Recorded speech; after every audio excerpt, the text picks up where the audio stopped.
ሰላም ጤና ይስጥልን ውድ የሐሳብ ሚዲያ ቤተሰቦቻችን እንደምን ቆያችሁልን? ዕለታዊ የሐሳብ ዴይሊ ፕሮግራማችን እንሆ ተጀምሯል። በዛሬ የሐሳብ ዴይሊ ፕሮግራማችን የምናነሳው እንግዲህ ሀገራችን ኢትዮጵያ ከተለያዩ የዓለም ሀገራቶች ተሽላና በተሻለ መንገድ ላይ እያሳየችው ባለው ውጤት እንግዲህ የተለያዩ ዓለም አቀፍ ጉባኤዎችን እንድታዘጋጅ እድል እየተሰጣት ይገኛል። በተለይ ደግሞ ከዓለም የአየር ንብረት ለውጥ ጋር ተያይዞ እንግዲህ ሀገራችን ኢትዮጵያ ለዓለም ተምሳሌት የሚሆኑ ትልልቅ ስራዎችን እየሰራች ነው። የኮፕ 32 ትልቅ የተባበሩት መንግስታት ድርጅት የአየር ንብረት ለውጥ ጉባኤ እንድታዘጋጅ እድል ተሰጥቷታል። ነገር ግን ሀገራችን ኢትዮጵያ ይሄ እድል ሲሰጣት ዝም ብሎ አይደለም። በሰራቻቸው ስራዎች፣ ባደረገቻቸው ተግባራቶችና አሁን ላይ እየሄደችበት ባለው ለውጥ ነው። በተለይ ሀገራችን ኢትዮጵያ በአረንጓዴ አሻራ ያስመዘገበችው ትልቅ ስራ ለዓለም እንደ ተምሳሌትነት እየተቆጠረ ይገኛል። ይሄም እንግዲህ ሀገራችን ኢትዮጵያ ለዓለም ተምሳሌት ሆነች የምንልበት ሁኔታ ነው። በዚህ ፕሮግራም ላይ እንግዲህ ሀገራችን ኢትዮጵያ ለዓለም ያሳየቻቸው በተለይ ደግሞ እዚህ ጉባኤ ላይ ከመሳተፍም በላይ የጉባኤ አዘጋጅ እንድትሆን ያደረጓት ስራዎች በርካታ ናቸው። እነዚህ ጉዳዮች ምን ምን ናቸው የሚለውን እንግዲህ እኔ ዮርዳኖስ ለማ ሰፋ ባለ መረጃ ወደ እናንተ ማደርሳችሁ ነው የሚሆነው። ሀገራችን ኢትዮጵያ ለዓለም ተምሳሌት እየሆነች መጣለች ስንላችሁ እንግዲህ በተለይ ደግሞ በአየር ንብረት ለውጥ ነው። ሀገራችን ኢትዮጵያ በአየር ንብረት ለውጥ ዓለም ምን አይነት ትልቅ ስራዎችን እየሰራች እንደሆነ እየተመለከተ ስራዎቿንም እያደነቀ ይገኛል። ይሄም እንግዲህ በዓለም የአየር ንብረት ለውጥ ላይ ከፍተኛ ችግር የሚያመጡት ያደጉት ሀገራቶች ናቸው። ነገር ግን ያደጉት ሀገራቶች ለአየር ንብረት ለውጥ ትልቅ ትኩረት ሰጠው አንመለከትም። በተለይ ደግሞ ዓለም ላይ ትልልቅ ችግሮችን የሚያስከትሉት ያደጉት ሀገራቶች ከነሱ የሚወጡ በካይ ጋዞችና የተለያዩ ነገሮች ናቸው። እነዚህ ሁኔታዎች ባሉበት ሁኔታ ግን ሀገራችን ኢትዮጵያ እንደ ትልልቆቹ ሀገራቶች ሳይሆን በራሷ ትልልቅ ስራዎችን በመስራት ለዓለም ተምሳሌነትን እያሳየች ትገኛለች። እንግዲህ የ2027ቱ የዓለም የአየር ንብረት ለውጥ ጉባኤ ወይንም ኮፕ 32 እንድታዘጋጅ ተመርጣለች። ሀገራችን ኢትዮጵያ ለዚህ ትልቅ ሁኔታ የተመረጠችው ግን ዝም ብሎ ሳይሆን በሰራችው ትልልቅ ተግባራቶች ናቸው። እንደው ምን አይነት ተግባራቶችን ሰርታለች ብለን እንመልከተው። ሀገራችን ኢትዮጵያም ይህንን ጉባኤ እንድታዘጋጅ ከሰራቻቸው ትልልቅ ስራዎች በቅርብ ጊዜያቶች በተለይ ደግሞ ጠቅላይ ሚኒስትር ዶክተር አብይ አህመድ ከ2011 ጀምረው የአረንጓዴ አሻራ መርሃ ግብርን ያለምንም ማቆራረጥና ያለምንም መዛነፍ ለተከታታይ ዓመታቶች ትልልቅ ተግባራቶችን ሰርተዋል። ባለፉት ዓመታትም በርካታ ሚሊዮን ችግኞችን ተክለናል። ሀገራችን ኢትዮጵያም ይሄ ከገባት ሰንበትበት ብላለች፣ እየሰራችበትም ትገኛለች። ይሄም እንግዲህ ለሀገራችንም ተምሳሌት ነው። እንደዚሁም ለአፍሪካ ሀገራቶች ብሎም ለዓለም ሀገራቶች ከኢትዮጵያን ተሞክሮ እየወሰዱ እየሰሩት ይገኛሉ። ነገር ግን ኢትዮጵያ ይህንን ስራ የምትሰራው ለራሷ ጥቅም፣ ለዓለም ጥቅም ስለሆነ ዓለም አቀፍ ትልልቅ ጉባኤዎችን እንድታዘጋጅ እድሉ እየተሰጣት ይገኛል። ዓለም በአየር ንብረት ለውጥ ከፍተኛ ችግር እያጋጠማት ቢሆንም ግን ቀሪው ዓለም ይህን ስራ ሲሰራ አልተመለከትንም። ሀገራችን ለሰራችው ስራ ደግሞ እንደዚህ አይነት ጉባኤ ማዘጋጀቷ ትልቅ ጥቅም አለው። ምክንያቱም የሰራነው ስራ በዓለም ደረጃ ምን አይነት ተቀባይነት እንዳገኘና ዓለምም ለኢትዮጵያ ትልቅ ትኩረት እየሰጠ እንደሆነ የሚያሳይ ሁኔታ አለ። ኢትዮጵያ ለዓለም የአየር ንብረት ለውጥ ትኩረት እንደመስጠቷ ዓለምም ደግሞ ለኢትዮጵያ ትኩረት መስጠት ያስፈልገዋልና እነዚህ ሁኔታዎች ደግሞ ሁለቱም ስራዎች እየተመጣጠኑበትን እንመለከታለን። እንደው ሀገራችን ኢትዮጵያ የአረንጓዴ አሻራን አሁን አስጀመረችው እንጂ በተለይ ለአየር ንብረት ለውጥ የደን ማስፋፋትንና በተለይ ደግሞ የልማት ስራዎችን መስራት ከጀመረች ሰንበትበት ብላለች። ባለፉት ረጅም ዓመታቶች ኢትዮጵያ ውስጥ ከፍተኛ የደን ሽፋን ነበረ። እነዚህ የደን ሽፋኖች እንግዲህ በአንዳንድ ጊዜ በሚደረግ ከፍተኛ የደን ጭፍጨፋ እስከ መጥፋትና ትልልቅ ችግሮች እስከ መድረስ ደረጃ ደርሶ ነበረ። ከዛም በኋላ በተሰሩ ትልልቅ ስራዎች እንግዲህ አሁን ላይ ትልልቅ ከሚባሉ የዓለም ሀገራቶች የደን ሽፋን ካላት ሀገራት ኢትዮጵያ በተርታው ላይ እንድትቀመጥ ያደርጋታል። ይሄም የሰራናቸው ስራዎች ናቸው። እንደው ባለፉት ጊዜያቶች በተለይ ደግሞ በጠቅላይ ሚኒስትር ዶክተር አብይ አህመድ ከ2011 በፊት ይህንን የአረንጓዴ አሻራ ከማስጀመራቸው በፊት ሀገራችን ምን አይነት ስራዎችን ስትሰራ ነበረ ብለን እንመልከት። ምክንያቱም ባለፉት ጊዜያቶች የነበሩት የደን ሽፋኖቻችን ትልቅ ችግር ገጥሟቸው ነበረ። ያንንም ችግር የተቋቋሙበትና ከችግሩ ያገገሙበት ሁኔታዎች በዚህ ስለሚካተቱ ነው። ባለፉት ጊዜያቶች በሀገር በቀል እውቀት በርካታ ስራዎች ተሰርተዋል። ይሄ ማለት እንግዲህ ሁሉም ኢትዮጵያዊ ችግኝ መትከል እንዳለበት የሚያምን ኢትዮጵያዊ ነው። ምክንያቱም ያለ ችግኝ መኖር አይቻልም። ችግኝ የሀገር ሀብት ነው። ችግኝ የምግብነት ይውላል። ችግኝ ደግሞ ለተለያዩ ጥቅሞች ይውላልና በተለይ ደግሞ የአየር ንብረት ለውጥን ከመቋቋም አንጻር ችግኝ ዋነኛውን ድርሻ ይወስዳል። እነዚህ ስራዎች ቤት ተቋማቶች ይሰሩ ነበረ። ምን አይነት ስራዎች ይሰራሉ የሚለውን ስንመለከት እንግዲህ በሀገራችን የተለያዩ ሃይማኖት ተቋማቶች በርካታ ደኖች አሉ። እንደዚሁም ደግሞ የተለያዩ የሃይማኖት ተቋማት ውስጥ በተለያዩ ጊዜያቶች የተለያዩ ስራዎች ይሰራሉ። ይሄ ምንድነው? አካባቢውን ንጹህ አካባቢውን ልማትና የአካባቢውን ገጽታ ለመቀየር በሚደረገው ሂደት ኢትዮጵያ በተለያዩ የሃይማኖት ተቋማቶች የአየር ንብረት ለውጥን ለመቋቋም ትልልቅ እንቅስቃሴዎችን ትሰራለች። በየተለያዩ የቤተ እምነቶች በሚተከሉ ችግኞች እነዚህ አይነት ስራዎች እንግዲህ ኢትዮጵያን ካለፉት ጊዜያትም በርካታ ስራዎች እንድትሰራ አድርጓታል። ሌላው ትምህርት ቤቶች ናቸው። በተለያዩ ጊዜያቶች ችግኞችን ይተክላሉ፣ ይንከባከባሉ። በርካታ የሚባሉ የሀገራችን ትምህርት ቤቶች በደን የተሸፈኑና ውስጣቸው ያማረና ለትምህርት ውብ የሆኑ ናቸው። ይህም ደግሞ የሰው ልጅ ንጹህ አየርን የሚያገኝ ከሆነ ለትምህርት ፍላጎቱ ከመጨመሩ አንጻር ትልቅ አስተዋጽኦ አለው። እንደ ምሳሌነት እንኳን ማንሳት የምንችለው በተለያዩ የሀገራችን ክፍሎች በሁሉም በሚባሉ ትምህርት ቤቶች እንግዲህ የዓመቱ መጨረሻ ላይ ተማሪዎች ችግኝ የመትከል ልምድ አላቸው። ይሄ ልምድ ደግሞ ዛሬ ላይ አድጎ ዓለም በጋራ እንዲሰራበትና ዓለም ከኢትዮጵያ ተሞክሮ እንዲወስድበት ያደረገው ትልቅ ስራ ነው። እነዚህ ስራዎች እንግዲህ የተሰሩት ባለፉት ጊዜያቶች ቢሆኑም አሁን ላይ እነዚህም ተሞክሮች እየቀጠሉ ይገኛሉ። ሌላው በየተለያዩ የገጠራማ ክፍሎች ቀበሌዎች የሚተከሉ ችግኞች ለቀበሌው የገቢ ምንጭ ከመሆኑም አንጻር ለአየር ንብረት ለውጥ ትልቅ ትኩረት አለው። እነዚህ ስራዎች እንግዲህ በተለይ ጥበቃ ይደረግላቸዋል፣ እንክብካቤ ይደረግላቸዋል። ለራሳቸው የሚሆን ባለሙያዎች ተቀጥረው እነዚህን ስራዎች ይሰራሉና ኢትዮጵያ ባለፉት ጊዜያትም ለአየር ንብረት ለውጥ ትልቅ ትኩረት ሰጣ ስትሰራ የነበረች ሀገር ነች። ኢትዮጵያ እንደምናውቀው መልክዓ ምድሯ ያማረ ነው፣ ለምለም ሀገር ነች። በተለይ ደግሞ የኢትዮጵያ መሬቶች የተከሉባቸውን ሁሉ ያበቅላሉ። እነዚህ ደግሞ የሀገርን እድገት ከማሳደግ የአየር ንብረት ለውጥን ከመጠበቅ አንጻር ኢትዮጵያ ዛሬ እዚህ ደረጃ ለመድረሷ እነዚህ አይነት እውነቶችን እንድታካሄድ ለማድረጓ ትልልቅ አስተዋጽኦችን ያደረጉ ናቸው። የአካባቢ ጥበቃ እንደ ልማድ የሚቆጠር ነው። በተለይ ሀገራችን ኢትዮጵያ ውስጥ በተለያዩ መንደሮች፣ በተለያዩ አካባቢዎች ሁሉም በየራሱ አጥርና በየራሱ ደጅ አትክልቶችን ይተክላል፣ ልማቶችን ያለማል። ይሄ ደግሞ ምንድነው የሁሉም ማህበረሰብ እንደ ልምድና እንደ ባህል አድርጎ የወሰደው ትልልቅ ስራዎች ናቸው። በተለይ በትልቁ ማንሳት የምንችለው እንግዲህ የእርከን ስራዎች ናቸው። ምሳሌነት የሚነሳው የኮንሶ የእርከን ስራ ነው። በዓለም ቅርስነት የተመዘገበው የኮንሶ እርከን ደኖችን መመልከት እንችላለን።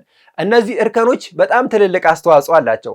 በዚያ አካባቢ ላይ ምንም በሚባል ደረጃ የአፈር መሸርሸር አይኖርም። ምክንያቱም እርከኖቹ የተሰሩት የአፈር መሸርሸርን ለመቆጠብና ለመከላከል ነው። ከዛ ጋር ተያይዞ በእነዚህ አካባቢዎች ላይ የሚተከሉ ትልልቅ ችግኞች በተለይ ደግሞ እነዚህ ችግኞች የአካባቢን የአየር ንብረት ለውጥ ለመቆጣጠር ትልቅ አስተዋጽኦ አለው።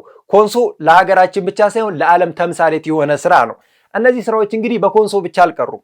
በተለያዩ ጊዜያቶች እንግዲህ በተለይ በአመቱ መጨረሻ ክረምቱ ሊገባና ወደ ክረምት መግቢያ ጊዜያቶች ላይ በተለያዩ ሀገራችን ክፍሎች ይተከላሉ። ነገር ግን አሁን ላይ በትልቅ በመሻሻልና ሀገር ደን መትከል ብቻ ሳይሆን መንከባከብ እንዳለብን የአረንጓዴ አሻራችን ትልቅ ተምሳሌት ነው። ትልቁና ዋነኛው እንግዲህ በዓለም አቀፍ ደረጃ ኢትዮጵያን ከፍ አድርጎ ያሳያት የአረንጓዴ አሻራ መርሃ ግብሮቻችን ናቸው። በተለይ ጠቅላይ ሚኒስትር ዶክተር አብይ አህመድ ለአረንጓዴ አሻራ የሰጡት ትልቅ ትኩረት ሀገራችን ምን ያህል የደን ሽፋኗን እንዳሻሻለውና በተለይ ደግሞ እነዚህ የደን ሽፋኖች በዓለም ደረጃ ለአየር ንብረት ለውጥ ከፍተኛ አስተዋጽኦ እንዳላቸው መመልከት እንችላለን። በ2011 የተጀመረው እንግዲህ የአረንጓዴ አሻራ መርሃ ግብር ለበርካታ ዓመታቶች ያለማቋረጥ በመቀጠሉ በርካታ ትልልቅ ስራዎችንና ትልልቅ ደግሞ በዓለም ደረጃ ገጽታችንን የገነባንበትን ስራ ሰርተናል። በ2011 ከነበረው 17.2 በመቶ የደን ሽፋናችን አሁን ላይ እንግዲህ ወደ 23.6 በመቶ የደን ሽፋናችን ከፍ ብሏል። ይሄ የደን ሽፋን ከፍ እንዲል ያደረገው እንግዲህ በተለይ ደግሞ የአረንጓዴ አሻራ መርሃ ግብራችን ትልቅ አስተዋጽኦ ይኖረዋል። እንደምናውቀው በሀገራችን ኢትዮጵያ ከ40 በመቶ የነበረው ወደ 3 በመቶ የወረደ የደን ጭፍጨፋ ነበረ። የደን ሽፋናችን ወደ 3 በመቶ የወረደው እንግዲህ በነበሩት ባለፉት ጊዜያቶች ለደን ባልተሰጠው ትልቅ ትኩረት ደኖቻችን ሲጨፈጨፉ ነበረ። በደኖቻችን ላይ ትልልቅ ኪሳራዎች ሲደርሱ ነበረ። እነዚህ ደኖች የሀገር ሀብት ከመሆናቸውም አንጻር የሀገርን የአየር ንብረት ለውጥ ማስተካከሉ ላይ ትልቅ አቅም ነበራቸው። በተለይ ደግሞ በተሰሩ ትልልቅ ሪፎርሞች ሀገር የደን ሽፋንን ለማሳደግ ትልልቅ ስራዎችን ሰርታለች። አሁን ላይ የሀገራችን የደን ሽፋን 23.6 በመቶ ቢሆንም ነገር ግን በቀጣይ ጊዜያቶች በትልቅና በከፍተኛ ደረጃ ስለምንሰራ ወደ 30 በመቶ ለማሳደግ ትልልቅ እቅዶች ተይዘው እየተሰሩ እንደሆነ የኢትዮጵያ ደን ልማት ገልጿል። ይሄም የሚሆነው አሁን ላይ የሰራነው ስራ እዚህ አድርሶናል። ነገር ግን በቀጣይም ጊዜያቶች መስራት አለብን። ምክንያቱም አረንጓዴ አሻራ አንዴ ተጀምሮ የሚቆም መርሃ ግብር እንዳልሆነ ጠቅላይ ሚኒስትር ዶክተር አብይ አህመድ ነግረውናል።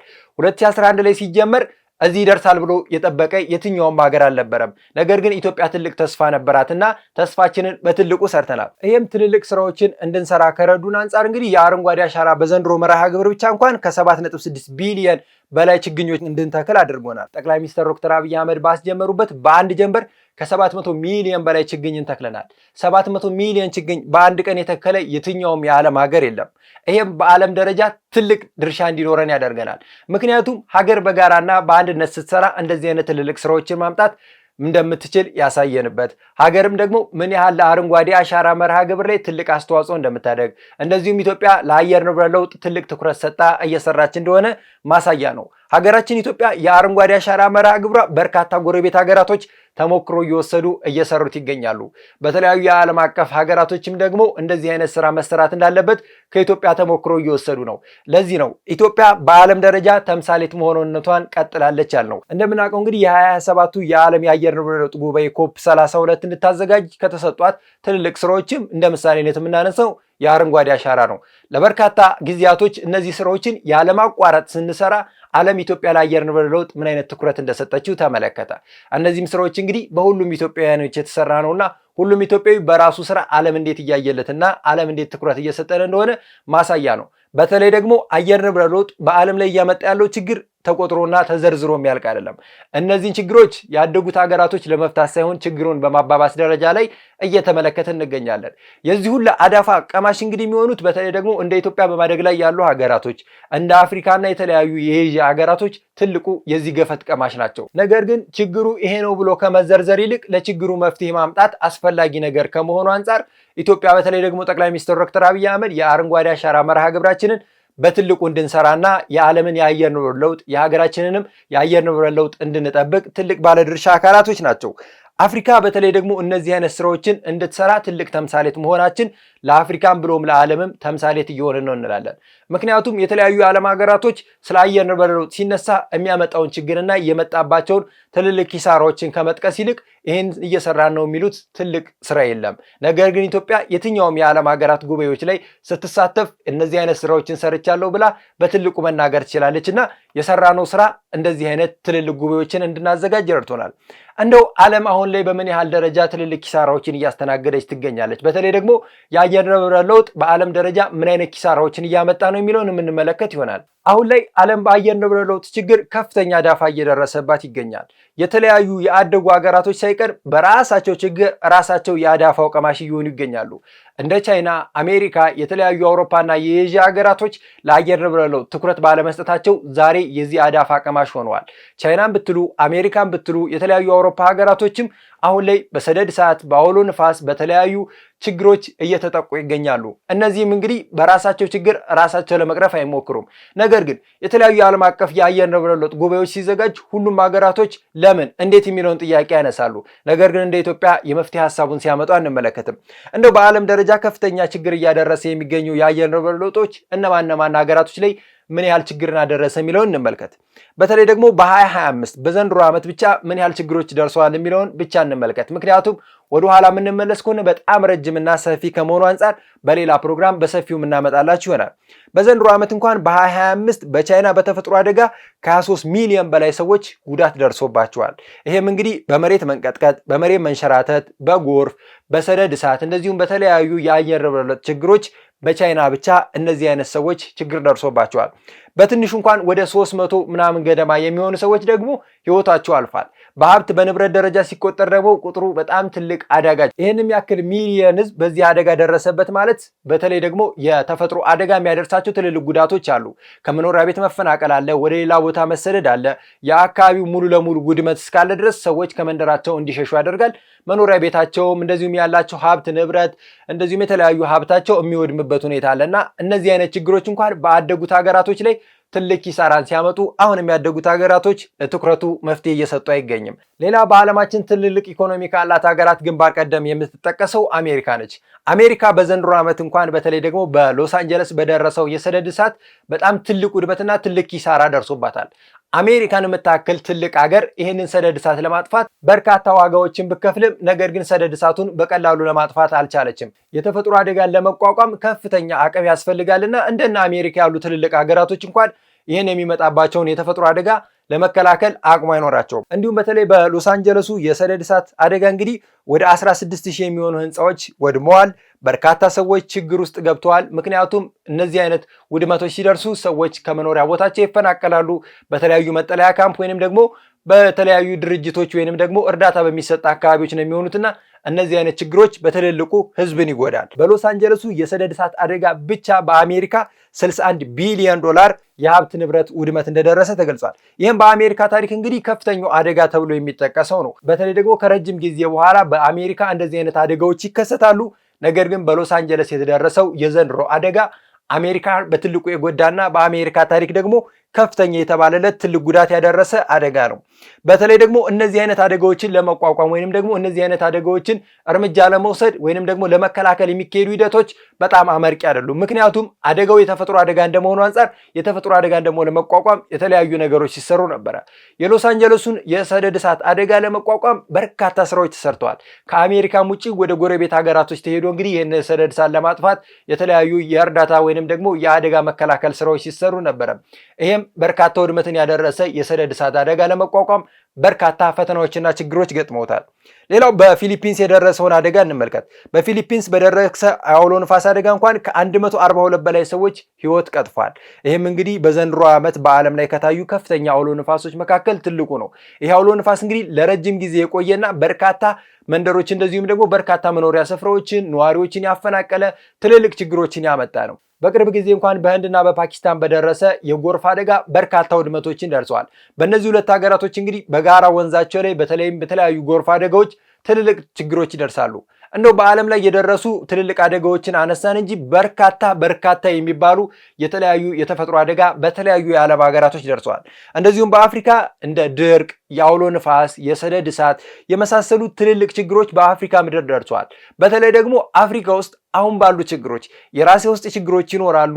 እንደዚሁም የኢኮኖሚ ችግሮች አሉ። የተለያዩ ትልልቅ ችግሮች ባሉበት ሁኔታ እነዚህ አይነት አደጋዎች ህዝብን ይጎዳል፣ ሀገርን ይጎዳል፣ በርካታ ችግሮችንም ያመጣል። ለአየር ንብረት ለውጥ ትኩረት ባለመስጠታቸው አሁንም ዓለም በአየር ንብረት ለውጥ እየተናወጠች ትገኛለች። አፍሪካም የዚህ አዳፋ ቀማሽ ነች። ምክንያቱም የተለያዩ የአፍሪካ ሀገራቶች በተለያዩ ጊዜያቶች የነሱ የኢንዱስትሪ ጭስ ወይንም ደግሞ ከነሱ ኢንዱስትሪዎች የሚወጣ በካይ ጋዝ ዓለም አየር ንብረት ለውጥ ላይም አስተዋጽኦ አለው። ነገር ግን እንዳደጉት ሀገራቶች ባይሆንም ዋናው ግን እነዚህ ያደጉት ሀገራቶች ከነሱ የሚወጡ በካይ ጋዞች የአየር ንብረት ለውጥ ቀውስን ካመጣ አፍሪካ ላይ ትልልቅ ችግሮች ይደርሳሉና በአፍሪካ የምንመለከታቸው ትልልቅ አደጋዎች ለአየር ንብረት ለውጥ ትኩረት አልተሰጣቸውም። ነገር ግን ሀገራችን ኢትዮጵያ ዓለም በዝምታ እየተመለከተች የምትገኘውን የአየር ንብረት ለውጥ ዝምታን ኢትዮጵያ አልተመለከተችም። ነገ ከነገ ወዲያ ችግሮች ከመጡብን በኋላ ዋይ ሳይሆን ዛሬ መስራት አለብን ብለው ጠቅላይ ሚኒስትር ዶክተር አብይ አህመድ በአረንጓዴ አሻራ መርሃ ግብር በርካታ ስራዎችን እየሰራን ነው። ዓለምን በዚህ ስራችን እየተደመመብን ይገኛል። እነዚህ ችግሮች እንግዲህ አፍሪካ ላይ በተለይም ደግሞ በተለያዩ የዓለም ሀገራቶች የተነሱ ዋና አደጋዎች ናቸው እንጂ በተለያዩ የዓለም ሀገራቶች እነዚህ ችግሮች አሉ። በዓለም ላይ እንግዲህ በ2025 ብቻ ከ113 ቢሊዮን በላይ ዩሮ ኪሳራ መጥቷል። ይሄም እንግዲህ እነዚህ ኪሳራዎችን መቁጠር አሁንም ተገቢ አይደለም። እንደ ኢትዮጵያ እነዚህ አይነት ስራዎችን መስራት በተለያዩ የዓለም ሀገራቶች ያስፈልጋል። ዛሬ ላይ ይህንን ቁጥራዊ መረጃን የነገርኳችሁ እንጂ ይሄም ቁጥራዊ መረጃ ከጊዜ ወደ ጊዜ ከፍ የሚልበት ሁኔታ አለ። ምክንያቱም አሁን ላይ ያለው የአየር ንብረት ለውጥ ከጊዜ ወደ ጊዜ እያሻቀበ ከመምጣቱ አንጻር በተለያዩ የዓለም ሀገራቶች ከፍተኛ የሚባሉ የተፈጥሮ አደጋ መድረሳቸው አይቀርምና ዓለም አሁንም ለዚህ ሁኔታ ትኩረት መስጠት አለበት እንላለን። በተለይ ደግሞ ዓለም ላይ ትልቁ የሚባለው ደን የአማዞን ደን ነው። የአማዞን ደን አሁን በተለይ ደግሞ የተለያዩ የአውሮፓ ሀገራቶችና የእንግሊዝ ባለሀብቶች ለራሳቸው ጥቅም ሲሉ እንደ አማዞን ያለ ትልልቅ ደኖችን ለመጨፍጨፍና የራሳቸውን ሀብት ለማካበት ነው የሚሞክሩት። ዓለም ሁሉም የራሱን ሀብት ለማካበት ሲሞክር እነዚህ አይነት የአየር ንብረት ለውጥ ችግሮች ግን በትልቁ ደረጃ መፍትሄ ሊሰጣቸው ይገባል። እንደምናውቀው እንግዲህ የ2030ን ኮፕ ያዘጋጀችው ብራዚል ነች። በዚህም ጉባኤ ላይ እንግዲህ በርካታ ሀሳቦች ተነስተዋል። መፍትሄ ሀሳቦችም ተነስተዋል። የመፍትሄ ሀሳቦች ሲነሱ ግን የተለያዩ ዓለም ሀገራቶች ገንዘባቸውን ለመደገፍ ወይንም ደግሞ በገንዘብና በተለያዩ ስራዎችን ለመስራት ይሞክራሉ እንጂ እንደ ሀገራችን ኢትዮጵያ ችግኝ በመትከል እነዚህን ስራዎች ለመስራት አይሞከሩም። በተለይ ደግሞ በቅርብ ጊዜ የተመለከትነው በአማዞን ደን ላይ የተጋረጠ አዲስ ስጋት አለ። የአማዞን ጥቅጥቅ ደንን ለመጠበቅ በርካታ ስራዎች ሲሰሩ ነበረ። አሁን ላይ እንግዲህ እነዚህን ስራዎች ለመንቀፍ ወይንም ደግሞ የተለያዩ የዓለም ሀገራቶች እነዚህን ሀብት ለማካበት በተለይ ደግሞ በአማዞን ጥቅጥቅ ደን አካባቢ ላይ ትልልቅ የሚባሉ የአኩሪ አተር ልማቶችን ለማልማት ሲባል አሁን ላይ የአማዞን ጥቅጥቅ ደንን ለመጨፍጨፍ የተያዘ አዲስ እቅድ አለ። ይህም እንግዲህ አሁን ላይ ባለው የዓለም የአየር ንብረት ለውጥ ችግር ችግሩን ይበልጥ የሚያባብስበት ነው። ምክንያቱም አማዞን ማለት የአፍሪካ ትልቁ የደን ሽፋን እንደመሆኑ አንጻር ለዓለም የአየር ንብረት ለውጥ ያለው ጠቀሜታ በቁጥር የሚጠቀስ አይደለም። በትልቁ ደረጃ የዓለም የአየር ንብረት ለውጥ ላይ አቅም ካለው ዋነኛ አካል የአማዞን ጥቅጥቅ ደን ነው። በአካባቢው የሚመረተው አኩሪ አተርን ለማልማት እንግዲህ የደን ጭፍጨፋዎች ሊካሄዱ እየታሰቡ ይገኛሉ። ይህም ተግባር እንግዲህ የእንግሊዝ ኩባንያዎች የራሳቸውን ሀብት ለማጋበስ ሲሉ ኢፍትሐዊ ተግባር እየሰሩ ነው ሲሉ አንዳንድ ፖለቲከኞች እየገለጹ ይገኛሉ። እነዚህ ስራዎች አሁኑኑ መቆም አለባቸው። ኢትዮጵያ ለአረንጓዴ አሻራ ትኩረት ሰጣ ችግኝ እየተከለች ባለችበት ወቅት አማዞንን መጨፍጨፍ ማለት ችግሩን ይበልጥ ማባባስ ነው። ምክንያቱም የዓለም የአየር ንብረት ለውጥ ላይ ትልቅ አቅም ካለው ዋነኛ አንጻር እንግዲህ የአማዞን ጥቅጥቅ ደን ነው። እስካሁን ያነሳውላችሁ ሀሳቦች እንግዲህ ሀገራችን ኢትዮጵያ ለኮፕ 30 የተባበሩ መንግስታት ድርጅት የአየር ንብረት ለውጥ ጉባኤ እንድታዘጋጅ ከመመረጡ ጋር ተያይዞ ኢትዮጵያ ለዚህ ጉባኤ ልትመረጥ ያደረጋትን ሁኔታና እንዲሁም ዓለም ላይ እየደረሱ ካሉ ጉዳቶች አንጻር ኢትዮጵያ የሰራችው ስራ እነዚህን ጉዳቶች ለመከላከልና ለመቋቋም ትልቅ አቅም እንዳለው ትልቅ ማሳያ ነው። በተለይ ደግሞ አሁን ኢትዮጵያ የምታዘጋጀው አዲሱ የኮፕ 32 ጉባኤ ለዓለም ትልልቅ አዳዲስ ብስራቶችን ይዛ ትመጣለች። እንደምናውቀው 2027 ገና ነው። ሀገራችን ኢትዮጵያ የአረንጓዴ አሻራ መርሃ ግብርን ገና አልጨረሰችም። አሁን ላይ የተከልናቸው ቢሊየን ችግኞች አሉ። ከዚህም ቁጥሩን አሳድገን ለዓለም የአየር ንብረት ለውጥ ትልቅ አስተዋጽኦ እናመጣለን። የኢትዮጵያ የኮፕ 32 ማዘጋጀቷ ጥቅሙ ለኢትዮጵያ ብቻ አይደለም፣ ጥቅሙ ለአፍሪካ ነው። ጥቅሙ ለመላው የዓለም ሀገራቶች ናቸው። ከዚህ ጋር ተይዞ የአፍሪካ ህብረት ሊቀመንበር የሆኑት መሐመድ አሊ የሱፍ እንደገለጹት ከሆነ ኢትዮጵያ የአየር ንብረት ለውጥ ጉባኤ እንድታዘጋጅ መመረጧ ለኢትዮጵያና ብሎም ለአፍሪካ ትልቅ ጠቀሜታ አለው ብለዋል። ይህም ጠቀሜታ እንግዲህ አፍሪካ ትልልቅ ጉባኤዎችን እንድታዘጋጅ የተለያዩ የዓለም ሀገራቶች ፍላጎት የላቸውም። በተለይ ደግሞ የአየር ንብረት ለውጥ በተለያዩ የዓለምና ያደጉ ሀገራቶች እንዲካሄድ ይፈልጋል። ምክንያቱም የራሳቸውን ችግር ራሳቸው መሸፈን ነው የሚፈልጉት። አፍሪካ እዚህ ጋር ድምጿን ማሰማት አለባት። የተባበሩ መንግስታት ድርጅት የአየር ንብረት ለውጥ ጉባኤ ላይ ስትሳተፍ ለአፍሪካ አሁንም ድምፅ መሆኗን ቀጥላለች። ይሄ ጉባኤ ኢትዮጵያ መካሄዱ አፍሪካ ለአየር ንብረት ለውጥ ምን አይነት ትኩረት እየሰጠች እንደሆነ፣ በተለይ ደግሞ አፍሪካ በአየር ንብረት ለውጥ ምን አይነት ችግሮች እየደረሱባት እንደሆነ፣ ያደጉት ሀገራቶች አፍሪካ ላይ ምን አይነት በደሎችና ችግሮችን እያደረሱ እንደሆነ ትልልቅ ማሳያዎች ናቸውና ኢትዮጵያ ለዚህ ጉባኤ መጣጨቷ ለኢትዮጵያ ብቻ ሳይሆን ለአፍሪካም ትልቅ ብስራት ነው። አፍሪካ እንደዚህ አይነት ጉባኤዎችን እንድታዘጋጅ ብዙ ጊዜ አይሰጧትምና ኢትዮጵያ ግን በሰራችው ስራ ባደረገችው ተግባር እነዚህን ስራዎች እንድትሰራ አድርጓታል። የአረንጓዴ አሻራ መርሃ ግብር ለዚህ ትልቁን ድርሻ እንደሚወስድ እንመለከታለን። ምክንያቱም በአንድ ጀንበር 700 ሚሊዮን ችግኝ የተከለ የትኛውም የዓለም ሀገር የለም። በተለይ በጉባኤው ላይ እንግዲህ ኢትዮጵያ እንድታዘጋጅ እቅዶችን ስታቀርብ እነዚህን ስራዎች እንደ ተምሳሌት ማንሳት እንችላለንና ሀገራችን ኢትዮጵያ በቀጣይ እንግዲህ በ2027 በሚደረገው የተባበሩ መንግስታት ድርጅት የአየር ንብረት ለውጥ ጉባኤ ላይ ኮፕ 32 እንድታዘጋጅ ተሰጥቷታልና ሀገራችን ኢትዮጵያ ትልቅ ስራ ስለሰራች ትልቅ ጉባኤ እንድታዘጋጅ አድርጓታል። ይሄም እንግዲህ የሁሉም ኢትዮጵያዊ የጋራ ስራ ነው። በተለይ ደግሞ መንግስት ይህንን ስራ ወደ ህዝቡ ሲወርድ ህዝቡ በጋራ በመተባበርና በጋራ መልማት እንዳለበት ያውቃል። የኢትዮጵያ ህዝብ ችግኝ መትከል እንዳለበት ዛሬ አይደለም ያውቀው። ነገር ግን በጋራ ችግኝ የመትከል ልምድ የለንም ነበረ። ጠቅላይ ሚኒስትር ዶክተር አብይ አህመድ በጋራ በአንድ ጀንበር በተለይ ደግሞ በተለያዩ ጊዜያቶች የአረንጓዴ አሻራ ብለው ባመጧቸው መርሃ ግብሮች በጋራ መትከል ችለናል። ኢትዮጵያ ለበርካታ ዓመታቶች ችግኝ ስትተክል የኖረች ሀገር ነች። ችግኞችንም ስትንከባከብ የኖረች ሀገር ነች። እንደ ምሳሌነት ማንሳት የምንችለው በተለያዩ አካባቢዎች ስንዘዋወር የኢትዮጵያ ደን ጥቅጥቅ ደኖቿን ስንመለከት ኢትዮጵያ ለካ ይሄን አይነት የደን ሽፋን አላት ብለን እንድንመለከት ያደርገናል። እነዛ ደኖችም ውስጥ እንግዲህ ረጅም ዓመታትን ያስቆጠሩ የሰው ልጅ ለመያዝና ለመጨበጥ የሚከብደውና በቁመታቸው በተለይ ደግሞ በርዝመታቸው በጣም ትልልቅ የሆኑ በተለያዩ አካባቢዎች የሚገኙ ደኖች ኢትዮጵያ ለበርካታ ዓመታቶች ችግኞችን ስትተክል ስታለማና ስትንከባከብ የኖረች ሀገር ነች። ኢትዮጵያ ላይ ተጋርጦ የነበረው የደን ጭፍጨፋና እንደዚሁም ደግሞ የደን ሽፋናችን የመመንመን ስራውን አሁን ላይ መንግስት ትልቅ ትኩረት ሰጥቶ እየሰራ ይገኛል። ከ2011 በኋላ እንኳን በሰራናቸው ትልቅ ስራዎች ከ17.2 በመቶ ወደ 23.6 በመቶ ያደግንበት አለ። መንግስትም እንደ ዕቅድ ይዞ እንግዲህ ከ5 ዓመት በኋላ በ30 በመቶ የኢትዮጵያን የደን ሽፋን ለማሳደግ ትልልቅ እንቅስቃሴዎች እየተሰሩ ይገኛሉ።